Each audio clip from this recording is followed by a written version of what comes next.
Hola mi gente, welcome to another episode of Dale Con Yuli, hosted by me, La Yuli. Today I have a guest that he's a mastermind of everything, of every project that you probably like. He's been a part of it, he's created it. He started off as a music producer, TV producer, has his own record label. So let's give it up for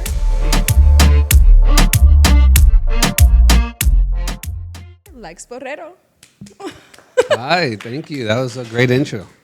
I'm just a guy that does everything. I like that. He does it all. I love that. It works. New title. The guy that just does everything. Exactly. The Thank solution. Thank you so much for coming, though. Oh, 'Cause I know thank you you're for very having me. busy all over the world, all the time. So thank you for coming. Of course. It's an honor. Thank you. Okay, so I know that you're from Miami. I didn't know this. And that you didn't really expect to be in the music industry. Talk to me about that. Well, yeah, I mean, I love music like every young kid growing up. But it was not my dream. I didn't think there was a business behind it. For me, I wanted to be an architect. I drew and I designed, and I loved the context of art overall. So I did not think that music was going to be the thing. I didn't play any instruments. I was just not musically inclined, I think is the right word. But that changed once I started to have the necessity to buy a pair of Jordans, which I really wanted to because I was obsessed with Michael Jordan. And I started to figure out as I hung out with my friends that there was a business behind music, right? There was this way of making money, and at that time it was like Puff and Russell Simmons and Master P. I remember watching the MTV Cribs, and he had a gold toilet. I was like, that's pretty nice. I think I could use a gold toilet. That's the golden seed. That's the best place to have. So I said, okay, there has to be a business behind this. And as life would have it, because that's the beautiful thing about life, it just puts these positions or these situations in front of you. I saw a kid in one of my lunches, and he started beatboxing and rapping. His name was Chris Black. And at the time, I had downloaded this program called Fruity Loops, and I was messing around with it. So I just approached him and said, hey, we should do a song together. I'm pretty popular, you're popular, and we're going to sell this. So we did the CD, one song. Really, it was just one record, not a whole album. It said like 1,000 bad words, but it worked. I went and I sold it to my classmates and made some money and got myself the Jordans. And then, again, as life would have it, my mother was getting in the middle of a divorce, and she sent me to live with Danny, who's now my assistant. And Danny was hugely obsessed with hip hop. His whole room was like every poster you could think about, every magazine. All we would do while I lived with him for like a year was listen to music and talk about sneakers. And then it was like automatic. Then my brain started figuring out the solution. I wanted to do this. And then I put in the work. I interned at a studio and so on and so on, as you've heard in so many places, the long journey to success in the music industry. Talk to me about that internship in the studio. How did you get there? Because you're going to be an architect, and then you're interning in the studio. Did your mom freak out? Was she like, so my mom definitely did not want me to do anything within music, right? And she's been fairly supportive about everything in my life, except anything that felt like it was the devil. And music to her was definitely not the right thing. Obviously, especially in those times, like sexuality, everything was out there. There's not the well-constructed, music business of today. And so for her, she freaked out, but for me, it was an opportunity to learn. I didn't necessarily knew that I was going to have success in the music industry or knew that that was still my path. I saw it as like, oh, I had some success doing this little song. I was able to buy myself a pair of Jordans, which my mom at the time just didn't have the money to. And then I was so into music because of living with Danny that I said, I'm going to go learn.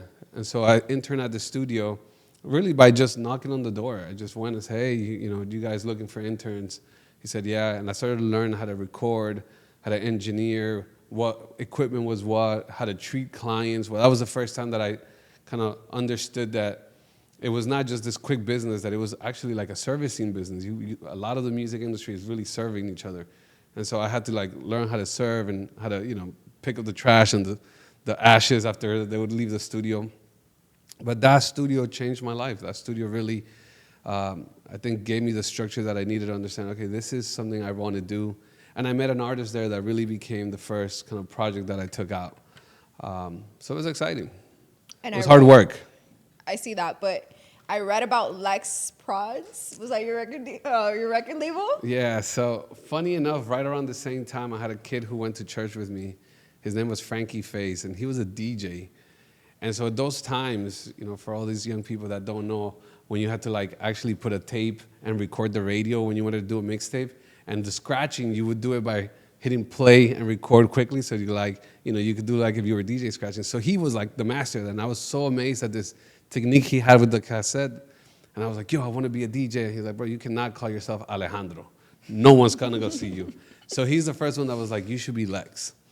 And then when he gave me the name Lex, I tried to figure out like a meaning for each word, because I'm all about meaning. And so it was something like lyrical explosion something. I forgot what it was. But it was like my first thing, and I put this whole business plan together. Because it's funny, even though I was just in high school, I've always been a leader. So right away, I was able to get 2 or 3 of my friends to like buy into my idea of this LEX Productions. And so we had like weekly meetings. We organized the schedule on how we were going to do things. We planned our high school homecoming, which was horrific because it literally, we wrote a letter to the school after how bad it was. But all this was me and my friends organizing LEX Productions. What high school is this? Braddock. Braddock. Okay, shout out to Braddock. Braddock Senior, the Bulldogs. Okay. Oh. And there goes Carol? That goes to Mexico. Yeah. Carol G, she knows. She knows. ¿Qué quieres? La pongo aquí. Yeah, just A lot of shit happens on this podcast. that's what happens. Okay. It's called life. Okay, dale. So continue what you were saying.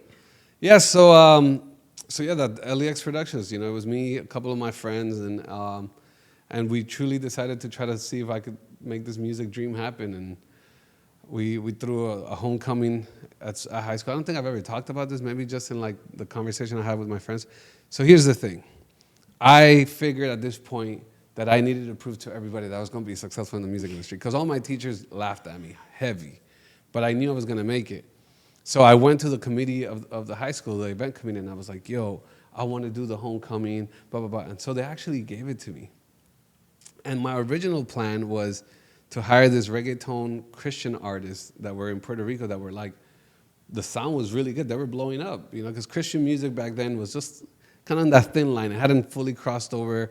Like, you didn't have the Lecrae of today, but you had a little bit of that. And these guys, I came from church. These guys were really good. But when I called them, they were asking for like $5,000 listed. I didn't have the money. I was like, I'm not doing that. So this artist that I had signed interning at the studio, I'm like, yo, you're going to do homecoming. And then I went back to this dance crew, because dancing was really big back then. So there was a dance crew in Braddock that were like the popular kids, but they had all graduated already. So I went to the lead guy and I was like, yo, come do a show, because if you come back in homecoming, everybody's going to be like, oh, they're back. I ended up spending the same amount of money I would have done to hire these guys. I put the whole show, and this artist gets on stage and he gets nervous, and so he forgets his lyric and he starts singing Gasolina over and over and over. Like, he did Gasolina 3 times, okay? No way. And what were you doing? Okay, I went into full panic mode. That was my first management experience. It's like, no. They pulled the plug, right? Because it was like, on top of that, he started cursing. So they pulled the plug. They kicked us out. I cried. I remember I went to the backstage and I sat down, and this girl that I had a crush on, like my whole high school year, that she ended up becoming my girlfriend later. She like came up to me and like started like hugging me, and I was like, well, at least she hugged me. You got something out of it. I got something out of it. But it was like really bad that we went, me and my friend Eddie, we went home the next day, and we didn't go to school as a boycott for like a week because we felt they did us wrong. And so we like wrote this letter to the principal and everything. It was like a whole thing. But that was like my first experience of like failure, right? Because I had done everything I possibly can to show to people that I was going to be successful. And it completely went the other way. And so it taught me 2 valuable lessons. I think first, it was that the intention was never to be about ego and trying to prove people wrong. You're always going to have haters, and you're always going to have people who love you.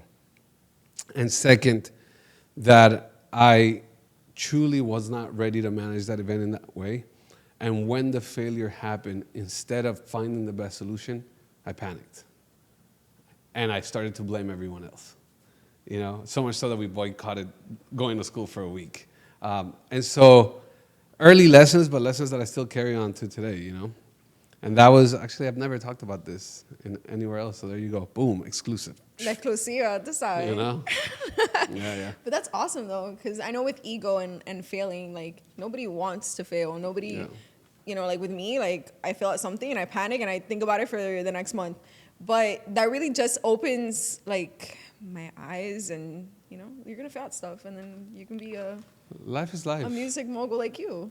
Yeah, life is life. You know, middle of the podcast, you'll have your beautiful magazine fall on the floor. That's just, it's life. Listen, a lot of things have happened on this You know? podcast before. It's life. And that's the thing. Like, it doesn't matter how successful you are, or how many awards you win, or how pretty you are. Well, all these other things that we look at as superficial value, like, life is life. It'll hit Yeah. you the same way. And you got to make a decision whether you want to, you know, live your life holding on to the roller coaster, or if you want to put your hands up and just enjoy the ride. So after high school, you go to New York. Talk to me about that. So after high school, I start managing this artist. You know, we get a distribution deal, and we start touring the East Coast, which I thought was, you know, was going to be me making it, which was definitely not that. When I get back, my mom is like, hey, you got to decide. You're going to either be a pastor and lead the youth ministry, because my mom's a pastor, or you're going to go to architecture school and do your thing. And my older sister and brother were like under pressure, like, how come he gets to do whatever he wants? You know, they were super. Now they love me, and I love my sister because, you know, she really was a huge part of my life. But at that time, it was like the pressure, like on my mom. You better put him to work or something. He has to do something. He can't Yeah. just, you made us work since we were little type of thing, right? And so my mom gave me the ultimatum, and I was like, okay, I'm going to go to school. But I was obsessed at that time with the Source magazine and Double XL magazine, and they had just released a magazine called Scratch that was about producer-songwriters. So I opened the magazine, and they had a small article about a beat battle in New York. And I told my mom was like, okay, last trip, I go to New York on this beat battle. And I spoke about this a few times, but essentially, I get to New York, I go to the conference, the music conference where the beat battle was, and I look at the list of producers, and I wasn't in it. They hadn't chosen me. They picked other people. So I went to the organizer and said, Felicia, you have to let me in. Like, what the I heck? love how you remember her name. Oh, and I'll tell you why, because she, as much as I appreciated the fact that she did this conference for producers, she said something to me that day that, like, I just never forgot. So she went to me and said, hey, kid, you're so annoying. If you don't leave me the F alone, I'm going to kick you out of the conference. Welcome to the music industry. And I'll never forget that, welcome to the music industry. So I took offense to that. I said, oh, okay. So I took the 2 days of the music conference, and at night on Sunday, they had the beat battle. She started calling all the names. Last person didn't show up. And so I run from the second floor, and when I get there, I'm like, please let me in, please. She's like, Jesus, kid. She lets me in. I win the beat battle. No way. And that beat battle really was the transformation of my career, because it gave me an opportunity to get an offer to intern in New York inside Russell Simmons' music group, which I did. I went back home, took out a student credit card, because my mom was like, okay, if you're going, you're on your own. Don't call me. I mean, it was like that. Like, at that time, she was really harsh. She was like, we're not talking. You're on your own, good luck. And I went to New York, and I interned, was homeless for a very long time, and went through a lot of hard things, but it's eventually got my break, and here I am today. That's amazing. I would have never, seeing you, I would have never thought that you've been through so much. Oh, yeah. That's yeah. insane. My life, between health issues, between the struggles, it's been, all the way to today, I could tell you that I feel, depending on what you believe in, God, the universe, has allowed me to go through things because it makes me a better leader. When I was young, I would say, like, really? Like, like me every single time? But I started to understand that it's part of what makes me a really great leader is that I can relate. I've been rich, I've been poor, I've been healthy, I've been sick. I've gone through all the dramas you could think of in relationships. I've gone through all the hardships you could think in business. I've been told no, I've been told yes, I've been created. So I'm able to relate with people in a way that very few people can, because I can feel the pain. I can walk down and see someone who's sleeping in the street and be like, oh, I know what that feels like. I know what it is to wake up, in the morning on a train, feeling your back thinking that it's your sweat and it's somebody else's piss that somebody pissed you in the middle of the night. Like, I know that feeling, you know? And I also know the feeling of what it takes to make it, and not make it with a lucky shot of like, oh, you know, you happen to strike gold one time. No, really make it in this industry, having to work hard, having to have excellence. And so that allows me to really push people, but push people in a way where it's out of leadership, not out of being a boss, right? So I could be the CEO of this company with, you know, a bunch of people working in 3 different verticals, but I can also be that same CEO that when we're remodeling the office, I'm like, oh, this hasn't gotten done. I'll take the screwdriver and unscrew it because it's part of my ethos due to the things that life has allowed me to go through. So I'm thankful for everything, but yeah, it's been a book-worthy journey. But you have really good energy. Like at the Art Basel event, when you were talking, I felt like you were just talking to me. Obviously not. There was like a million people there, but you're just very like approachable. Yeah. You know, like I feel like people would think like, oh my God, I can't talk to him. Like he's gonna be so like I was super nervous when you were coming here. I was like walking back and forth, and like I do this all the time. But like I was like, I'm so nervous. But then you're here, and it's like, okay, like you know, hi. I think it's because to your point, I mean, a lot of people get intimidated for sure, and I hear that a lot. But I truly try to live with intention. I try to make sure that every conversation I do matters because it's all we have. Right? It's all we have. The only thing promised is now. And I say this again over and over. It's kind of my life motto is all you have is now. So while I have you here, why not give you the best of my energy, the best of my intention, the best of what I have in my knowledge so that you can take this time and leave out of here with your cup full. Literally. You like that? Exactly. You know? There you go. So I know you're a VP and head of Latin at Rock Nation.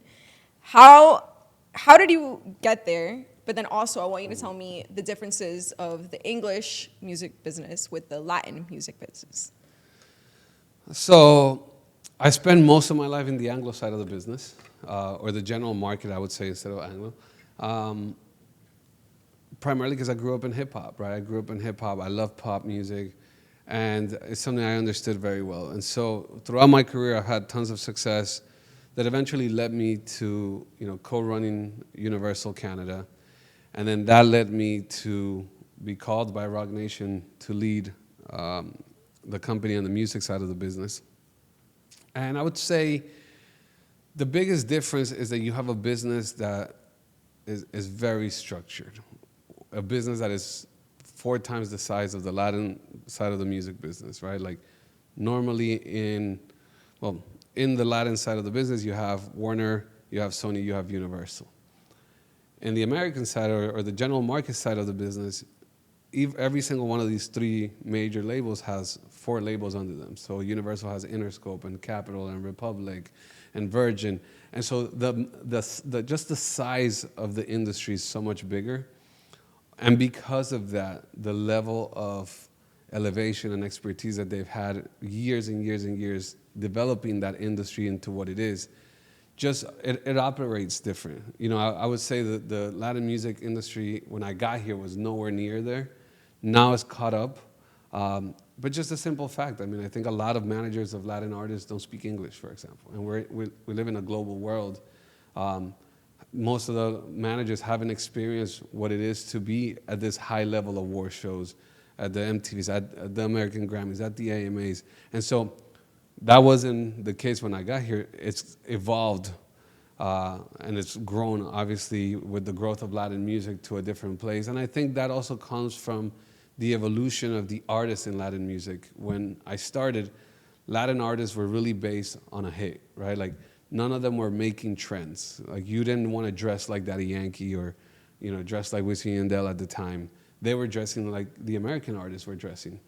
But then you had Balvin, who I think was really the game changer. Mm-hmm. He started to do something nobody else had done, which is say, great, I can make music in Spanish, but I'm going to start touching culture because I have interest in this, because he lived here, he lived in New York. So he started to bring, you know, art like Murakami and Cause, and educating the Latin community on these high-level artists, started attending Fashion Week, started to be on the covers of Paper Magazine. And then when you follow that up with someone like Bunny, who had just this urban edge, it really allowed him to grow at a different level. And so, so to me, the evolution of Latin music has come from the fact that these artists have now began to operate by touching culture, way beyond just making a hit that talks about dancing. And then, that's really the big difference. I mean, it's caught up, but just the structure, the size, the operations, the level of the deals, the money's very different, you know. The structure, because you're performing in the United States most of the time when you're an American artist, you're touring the U.S. When you're a Latin artist, very few can tour the U.S. Most of them tour Latin American. So you're going to Colombia, or you're going to Chile, or you're going to these countries that just don't have the infrastructure that we have here. And what's your favorite one to work in? Well, I know you work in Latin. I mean, I think both, right? I think I get a blessing for both. I get this amazing feeling when you travel to Latin America because you still have those diehard fans. So that part of it still feels like the old music industry. But then it's really great to come to the U.S. and be able to do these super culture events like Fashion Week or the Super Bowl or these kind of things that you just can't do, you know, you don't do on the other side of the business. So it's a mix. But here, for example, in the U.S., fans don't care that much anymore. You know, you don't have that superstardom where like all of a sudden fans are running behind the bus. Here it's like, oh, okay, I took a picture of you. See you next week, buddy. Yeah. You know, which I miss. That's part of the fun of that. Like, especially as a new artist or when you're building someone, when they look out of their hotel and they have, you know, 2,000 people screaming their name. Yeah. That's still exciting. And how did you start working with Tiny? And then how did Neon 16 come about? So Tiny, so I came to Miami, honestly, not thinking about being in the music industry. I came to Miami to really spend time with family and I would say semi-retire, you know, just. Retire already? Yeah, like I took 6 months off where I did nothing, which I was losing my mind, but it was kind of nice as well to reprogram my ideas and my vision. And then Tiny, I met in the studio just hanging out. Then he moved into my building, so I ran into him while he was like running one day. And then when I took over the Rock Nation gig, he had a deal at Rock Nation. And so therefore we started to like talk more. And when he came over to my place was like an art gallery. I collect art. So he was like, oh, wow, this is amazing. And we just started hanging. And as we started to hang, you know, he was in a place in his career where he just really needed guidance, right? And which I think is super important for people to understand that there's a difference between having talent. I didn't give Tiny the talent. Tiny has been talented his whole life, right? He's one of the best producers in the world because he is. What I did is I guided that talent and that vision and the plan to bring him to the level where he's at now of exposure, of success, of strategy that allows him to create this platform where now the world knows Tiny and he's not just the guy that was producing for Wisin and Yandel back in the day. And so for me, in that process of having conversations with him is when we said, okay, you know, I know I can guide you. I know I can lead you. You got to trust me, but this is how we're going to get there. And we went to Japan, and in Japan is when I decided to say, you know what, let's start Neon 16. At first, we didn't have a name for it. We just said, let's start a company. I made a phone call to my real estate agent, and we rented the house where the studio's at, which is now our house. And we started the company, just him, Pablo, who was working for me at Rock, and I brought over, and Ivan, who's been my partner my whole life. And we said, let's start this company.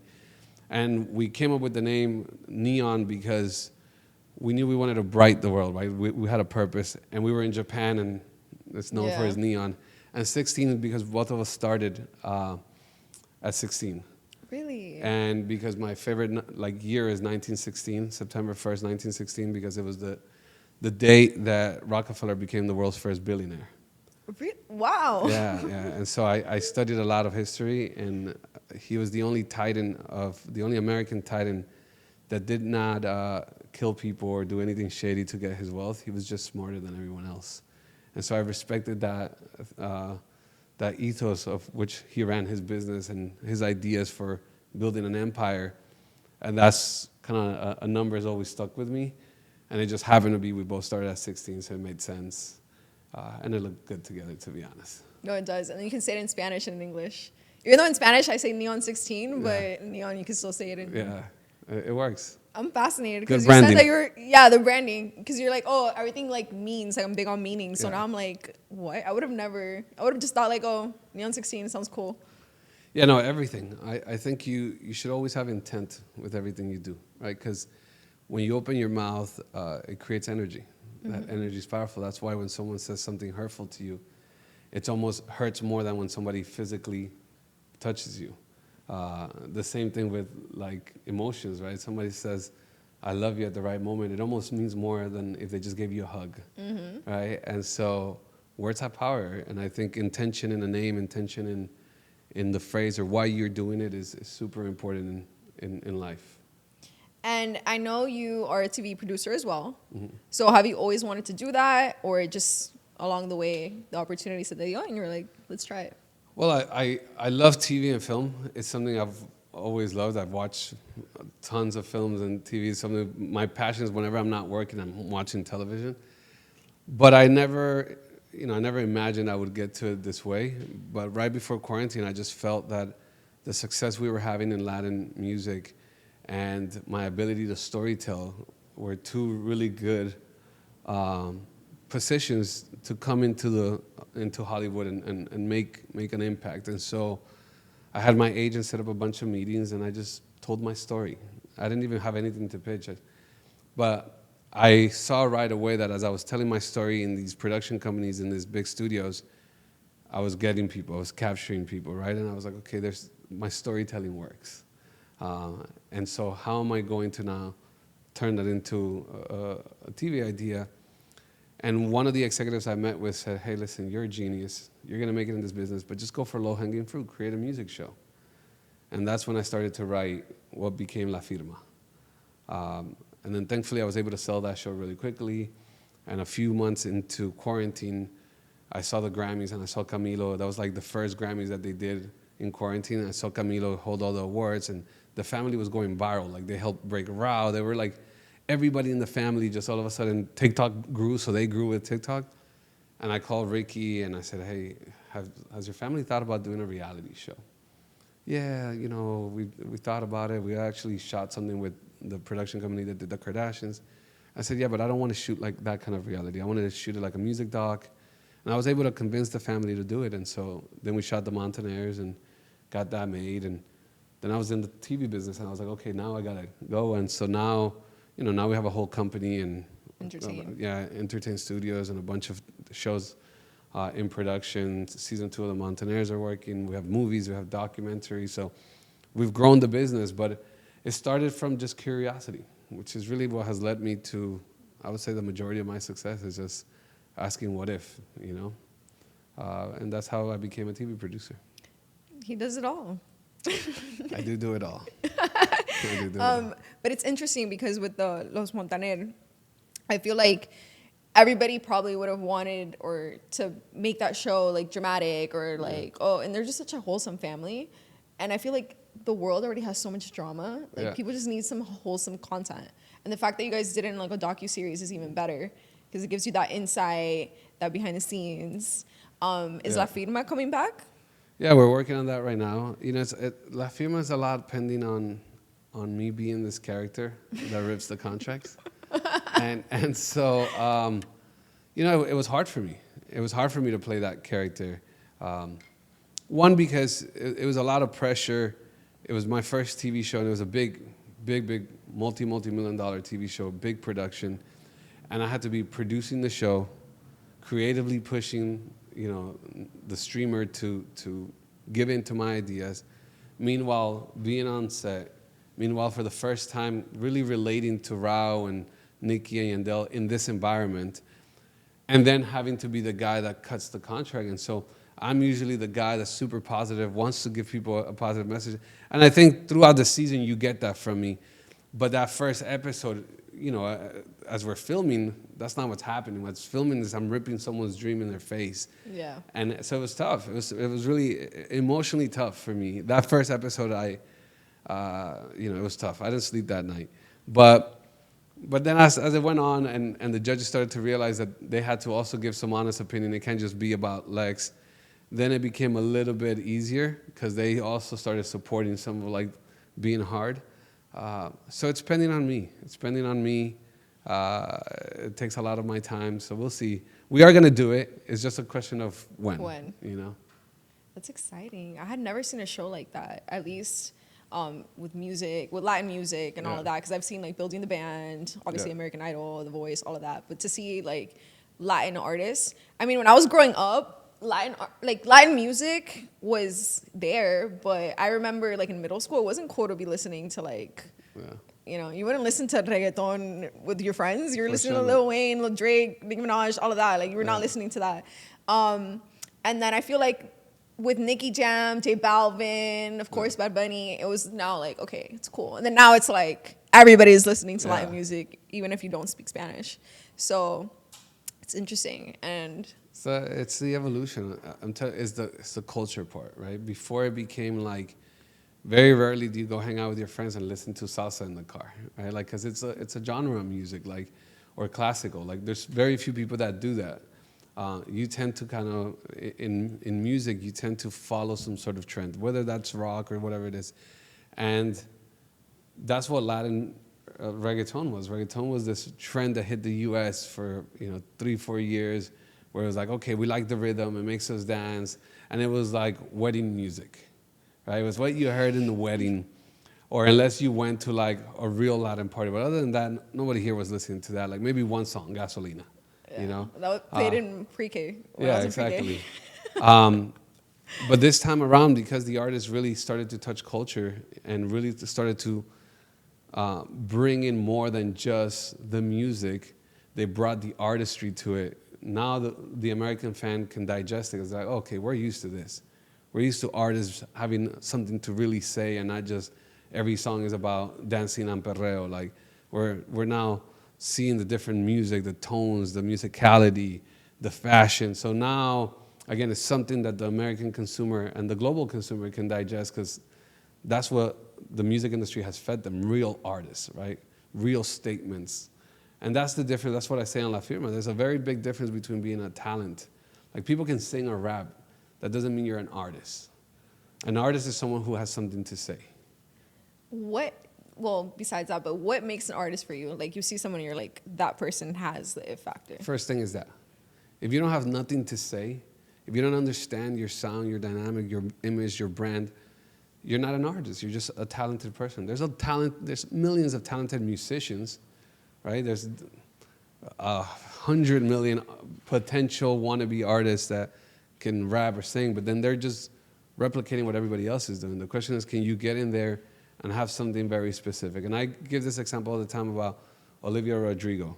Why did Olivia blow up? Being a Disney Channel actress. Very simple.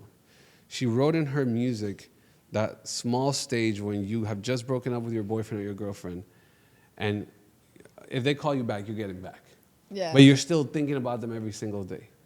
And no one had written about that specific stage in the relationship the way that she did. So when you listen to her music, like Driver License, that's what it's about. It's just saying, hey, me and you used to talk about this all the time, how I was going to get my license. Now I got my license. And now I drive it, and you're not here.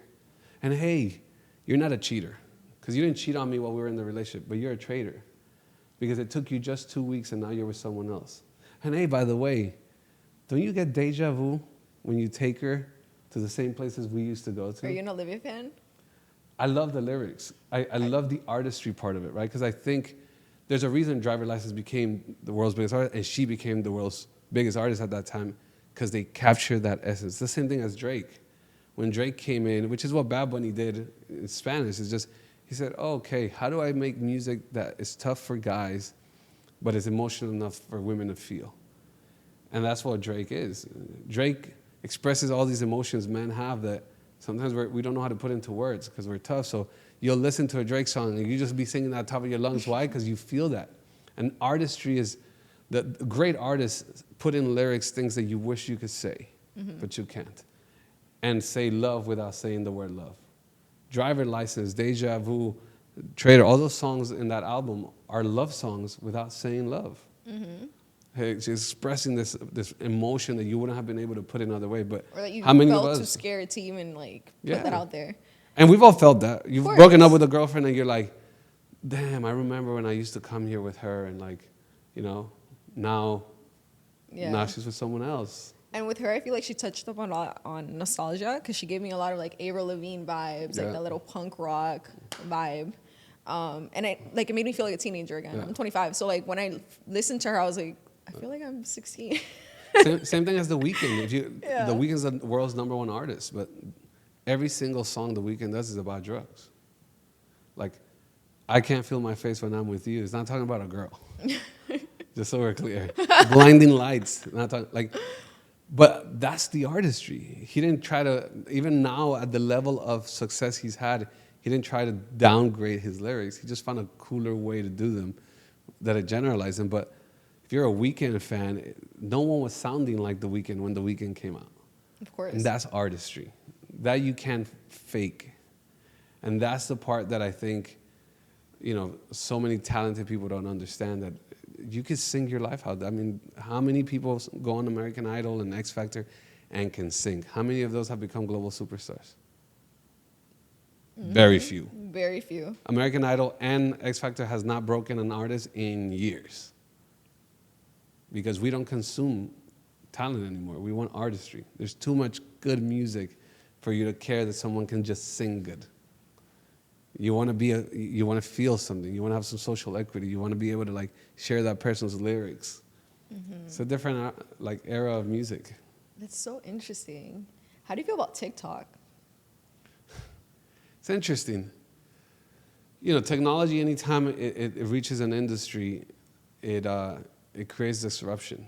So coming from someone who works in the music industry, I could tell you TikTok is going to be the destruction of the music industry because we no longer have a roadmap to breaking a song, right? People's attentions are now educated in a way where they're so quickly. People want instant microwave gratification in everything that they do in life. Like if a video is too long, you don't get to the point, swipe. Just swipe, right? So everything now in life is like swipe, swipe.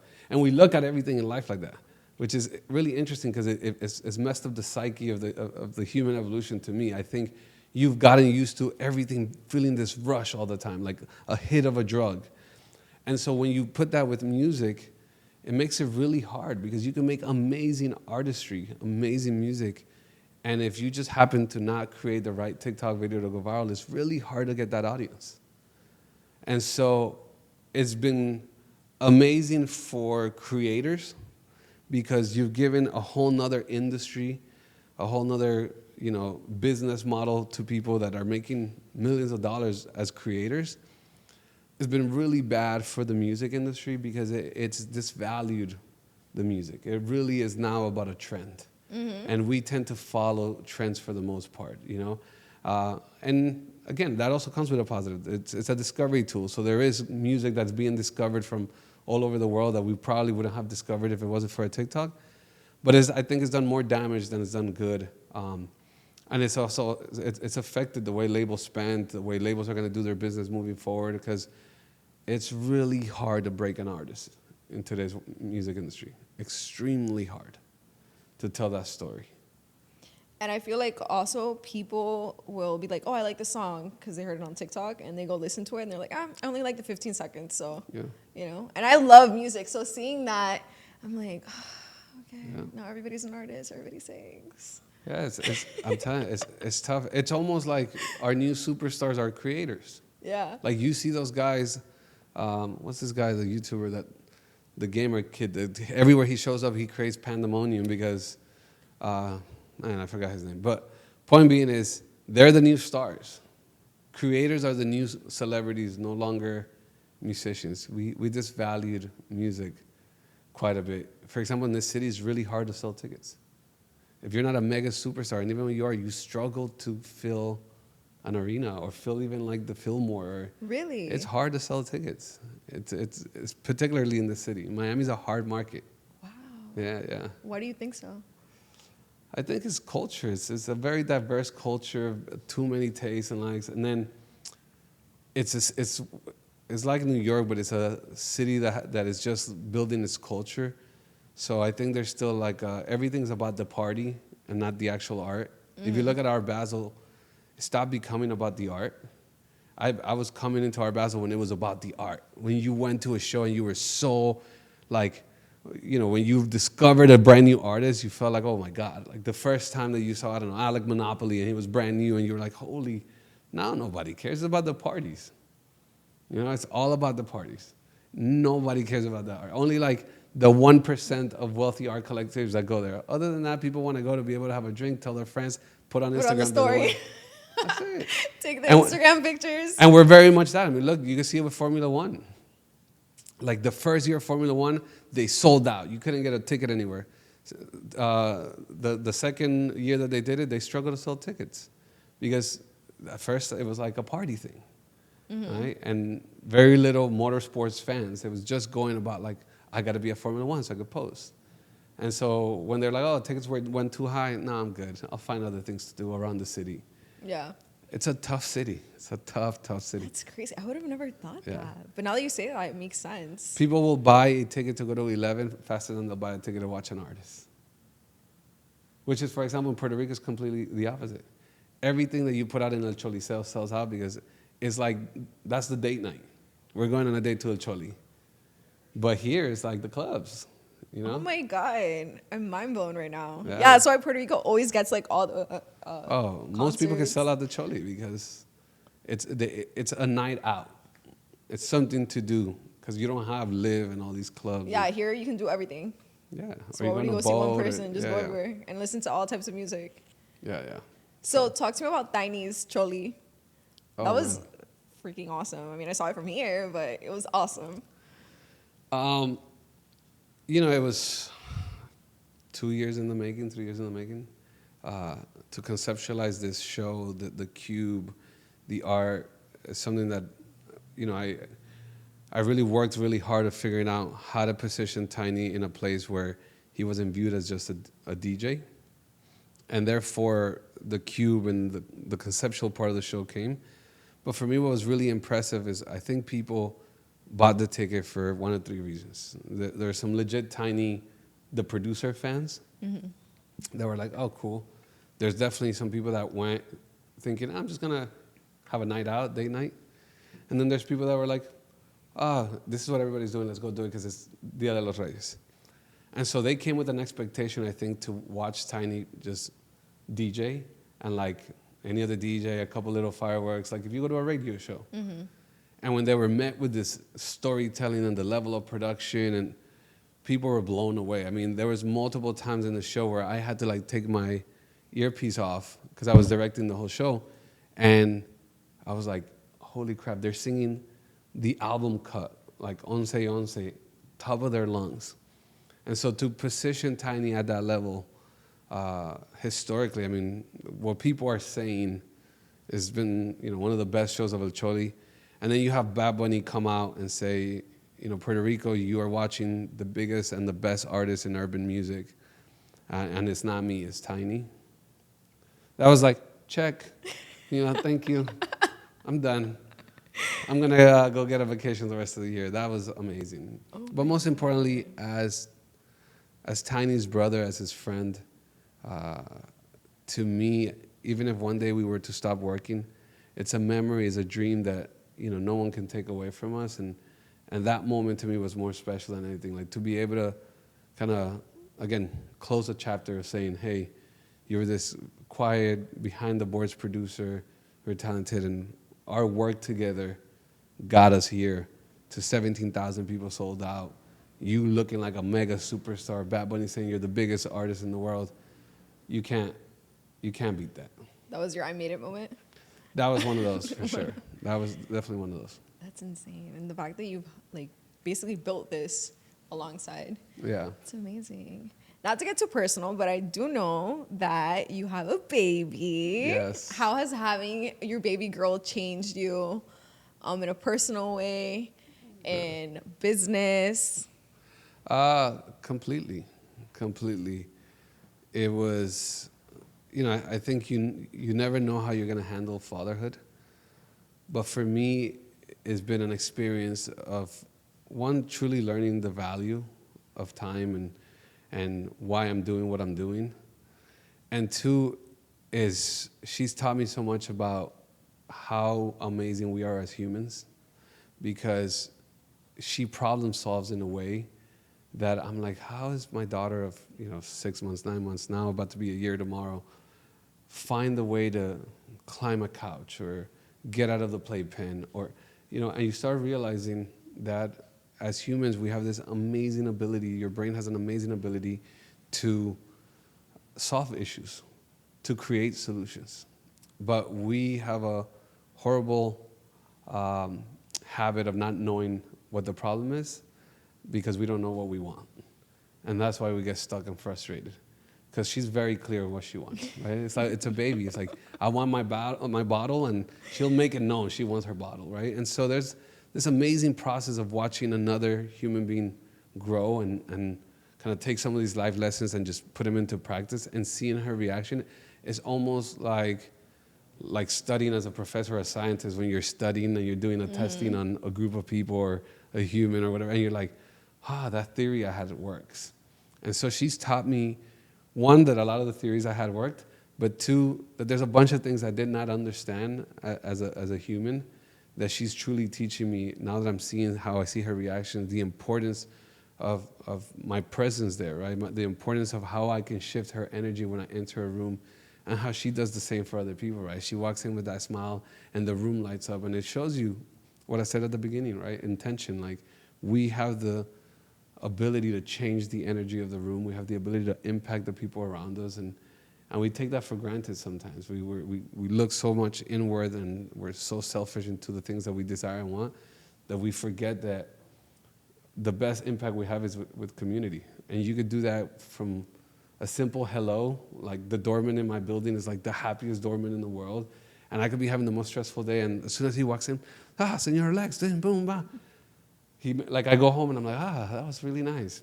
So, it's been amazing. It's been a huge learning lesson, a lot of patience, because babies, when she gets on one, she's on one. But a beautiful experience overall. I'm sure you see yourself a lot in her. Oh, yeah. Oh, yeah. I'm like, I feel bad for my parents. She's just like me in a lot of ways. Well, Lex, I could talk to you all day. But we can't. But thank you so much for coming. No, honestly, you really opened my eyes and you gave me that motivation. Oh, last thing.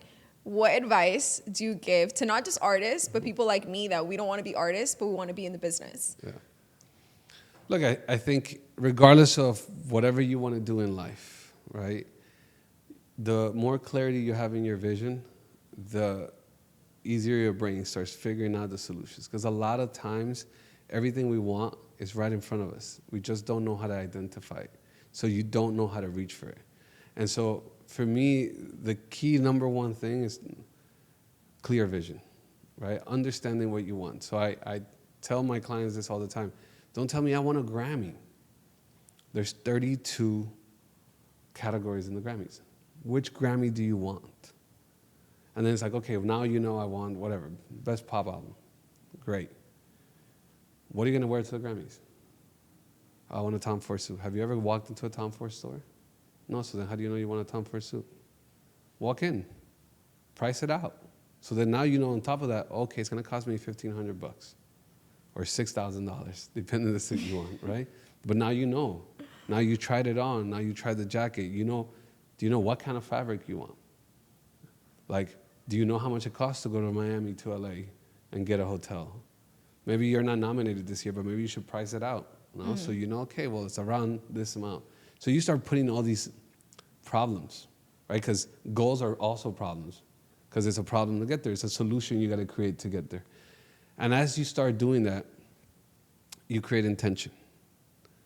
And what intention does is that it creates obsession, right? You ever wanted something so bad? You wanted to interview me, so you did a lot of research, right? You went and watched all the interviews. Why? That's obsession. When you want something, you create this level of obsession.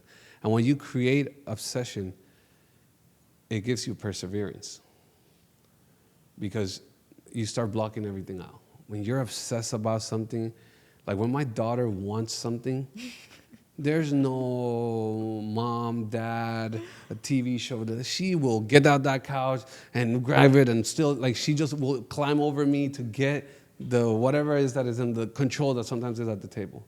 Why? Because she has a target. She's obsessed. And so no matter how much I try to put a block or I push her back in the bed, she'll continue. We're the same. When you're obsessed with something, you build perseverance. And when you build perseverance, you start understanding that the only way to get to your goal is by working in team.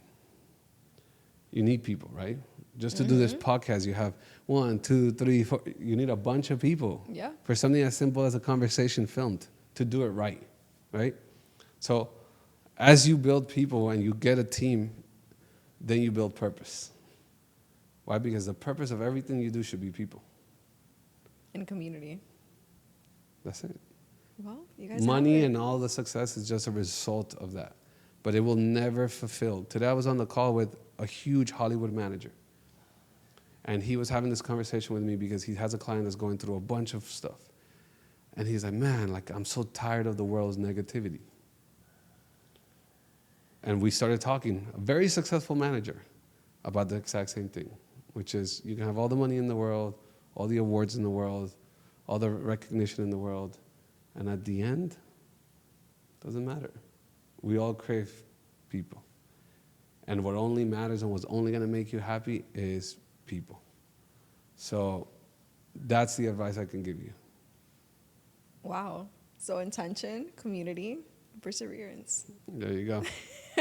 Thank you again. Thank you. I appreciate it. I appreciate you. Thank you.